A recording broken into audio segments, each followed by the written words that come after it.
Assalamualaikum warahmatullahi wabarakatuh. Perkenalkan, nama saya Yoris Adi Guna Martin, mahasiswa Universitas Negeri Semarang, Prodi Pendidikan Dasar. Terima kasih. Sebelumnya, pada hari ini saya akan menjelaskan tentang FPP saya kepada anak-anak semua terkait dengan FPP Inovasif di masa pandemi dengan kelas 5 semester 1 tema 1 pembelajaran 1. Sebelumnya murid-murid sebelum memulai pelajaran pada pagi hari ini ada baiknya kita berdoa terlebih dahulu menurut agama dan kepercayaan masing-masing. Berdoa dipersilakan. Berdoa selesai. Kemudian setelah berdoa kita akan absen terlebih dahulu. Absen telah Bapak share di WhatsApp group. Pada hari ini Bapak akan menjelaskan tentang KD dan indikator terkait dengan mata pelajaran IPA. KD-nya ialah tentang menjelaskan alat gerak dan fungsinya pada hewan dan manusia, tentang memelihara kesehatan bagi alat gerak itu sendiri, membuat model sederhana dari alat gerak manusia dan hewan. Indikatornya ada yang pertama 3.71 menjelaskan alat gerak dan fungsinya, 3.72 membuktikan alat gerak dan fungsinya, 3.73 mengaitkan alat gerak dan fungsinya pada hewan dan manusia, terus 4.71 menyampaikan model sederhana terkait dengan alat gerak dan fungsinya, 4.72 menyusun model, dan 4.73 mendemonstrasikan model yang telah dibuat sederhana. Kemudian di sini kita akan belajar tentang organ gerak. Apa itu organ gerak? Organ gerak ialah merupakan suatu sistem dalam tubuh yang dilakukan untuk melaksanakan berbagai macam aktivitas. Aktivitas di dalamnya antara lain adalah untuk berpindah atau melakukan pergerakan dan lain sebagainya.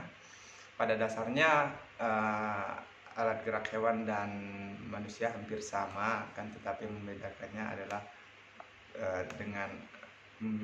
ialah alat geraknya macam-macam, itu organ sendiri. Di sini ada macam-macam organ gerak manusia. Organ gerak manusia ada 3, yaitu yang pertama tulang, sendi, dan otot. Mengenal lebih jauh tentang apa itu sistem gerak pada manusia.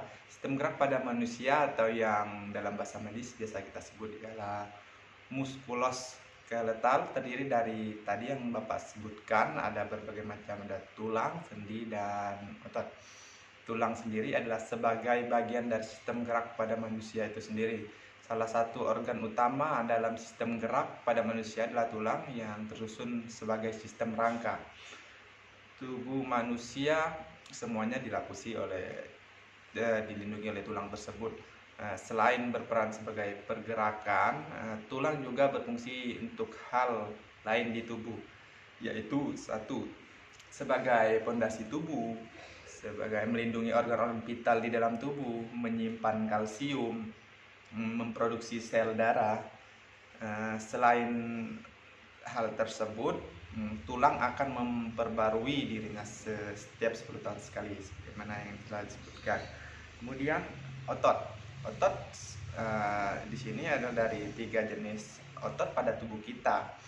Yang pertama, otot masuk ke dalam sistem gerak pada manusia, yaitu ada otot selektual dan otot halus. Otot selektual terdiri dari serat-serat ektetis yang memungkinkan tubuh untuk bergerak dengan bebas. Otot ini mendekat pada tulang dan sekitar sendi. Pergerakan otot selektual diatur oleh otak. Selanjutnya, otot ini bergerak secara sadar sesuai keinginan. Terus otot halus berbeda dari otot selektal yang pergerakannya dilakukan secara sadar. Pergerakan otot halus terjadi secara otomatis. Nah, mengapa otomatis? Karena tanpa keinginannya sebenarnya. pergerakan otot halus, pergerakannya diatur oleh otak. Nah, contoh otot halus adalah otot-otot pada pencernaan dan otot nadi. Nah, yang terakhir ada sendi sebagai bagian dari sistem gerak pada manusia. Pada dasarnya sendi adalah sebutan untuk pertemuan antara dua buah tulang. Sendi rahang misalnya ada pertemuan antara tulang rahang atas dan selanjutnya adalah tulang rahang bawah. Sendi manusia umumnya bekerja sebagai engsel. Engsel yang memungkinkan pergerakan antara dua tulang tersebut. Karena itulah sendi masuk ke dalam sistem gerak pada manusia. Namun ada juga sendi yang dapat bergerak secara umum. Sendi-sendi di tubuh manusia biasa dibedakan menjadi ada 3, yaitu sendi tidak bergerak, ada atau biasa kita sebut fibrosa, ada sendi yang dapat bergerak, dan terakhir ada sendi yang dapat bergerak bebas. Nah, di sini dari 3 komponen tersebut, sendi-sendi tersebut berbeda. Contoh sendi yang tidak dapat bergerak terdapat di tengkorak kita, tengkorak kepala kita. Sendi itu bisa dikatakan sendi mati. Sendi mati, mengapa dikatakan sendi mati? Karena tulang tengkorak sendiri sebenarnya terdiri dari lempengan-lempengan tulang pipi yang sedikit bergerak pada seorang bayi yang dilahirkan. Dan yang kedua ada sendi yang dapat bergerak atau sebagian.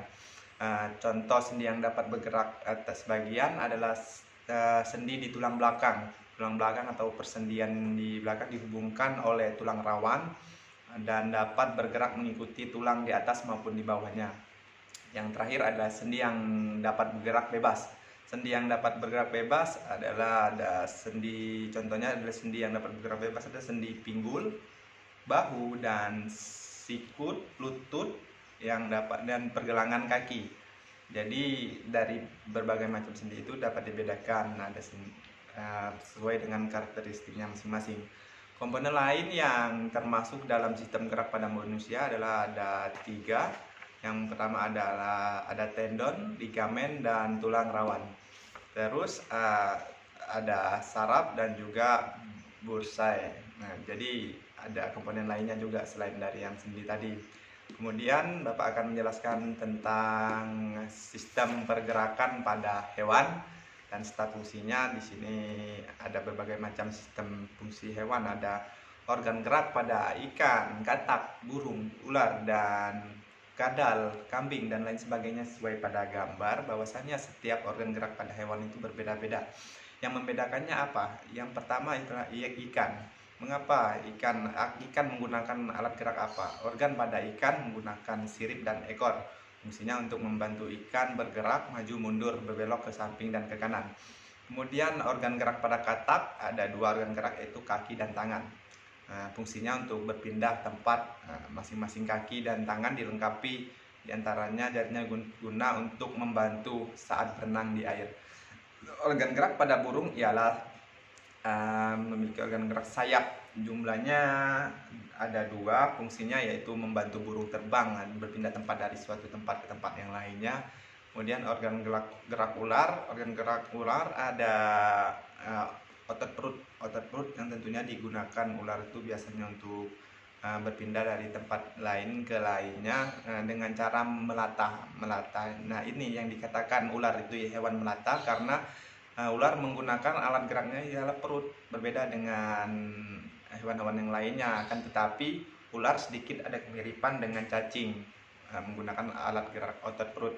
Kemudian ada kadal menggunakan 4 kaki, kakinya yang tentunya fungsinya tidak lain dan tidak bukan untuk berjalan di darat maupun berenang di permukaan air. Dan yang terakhir adalah organ gerak kambing.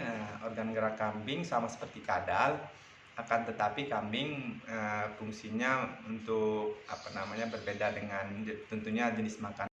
Berbeda sama kadal, kambing memiliki 4 kaki yang fungsinya dari makanan, masing-masing memiliki fungsinya masing-masing. Dan ya cukup sekian dari saya terkait dengan mata pelajaran pada hari ini. Kurang lebihnya mohon maaf. Wabillahi taufiq wal hidayah. Wassalamualaikum warahmatullahi wabarakatuh.